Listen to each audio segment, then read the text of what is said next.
It all started when Dr. Jemima Karaoke sharing her number on her Twitter handle to reach out to expectant women in distress, especially those that could not reach health facilities as they were restricted by curfew movement. I've sent your client, Ako Pridin, going to Penda Medical Center. She would get between 30 to 40 calls a day, a situation that had started overwhelming her. Digging around, I found that many people were very reliant on public transport, something that was no longer there, especially during the curfew hours.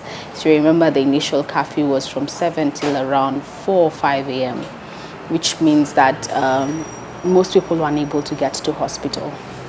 And then the other thing was that even if you did have private means, only few people were allowed to be on the road. That simple message of concern gave birth to Wheels for Life, an initiative that offers free transportation for pregnant women in emergency cases during curfew hours.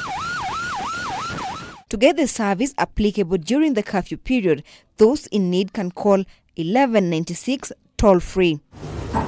Judith Owino was all alone at home at night when she got into labor.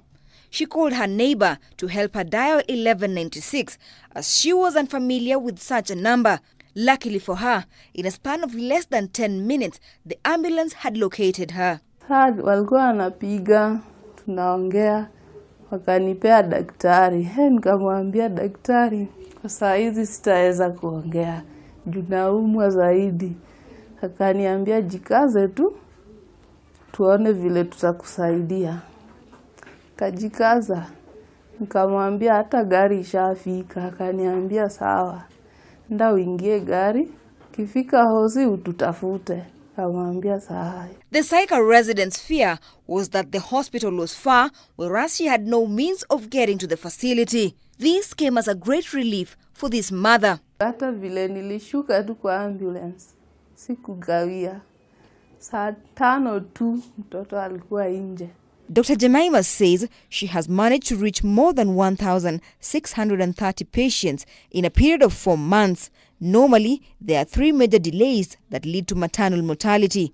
That is delay in making a decision to go to hospital, delay to get to hospital, as well as delay at the hospital. Women in informal settlements have been worst hit by the restriction in movement at night, hence form 60 to 70% of callers who reach out for help. With many women calling at a point of distress, I'm intrigued to find out from Dr. Jemima if she has ever had scary episodes trying to manage people on phone before reaching them. Because you find sometimes a mother calls you and they're in dire need and then the number is off. And we've tried and mitigated that. We have 1, 2, 3 contacts and then still we can't be able to access that particular mother, you know.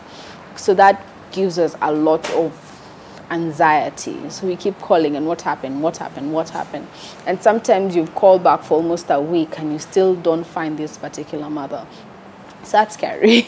Together with other partners, she has managed to upscale her services to other counties, namely Nakuru, Kiambu, Machakos, Nyeri and Uasin Gishu. In Kenya, just like many other sub-Saharan African countries, pregnant mothers face the grim reality of losing their babies due to a lack of proper transportation to health facilities. The recent COVID-19 pandemic has exacerbated the challenges women face to deliver their children.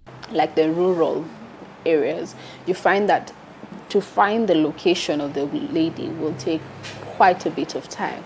So I really encourage such areas to please call early. Because now it gives us time to get to them, and while at the same time you're still on the phone and how are you doing, how are you progressing, and you know, so that they don't feel like they're alone. Since the Wheels for Life initiative began on April 28th this year, all women who have used this service have survived and dozens of babies have been born. Their fast response rates have helped save the lives of an average 8 mothers every night. Dana Rose, K24 for the Health Beat.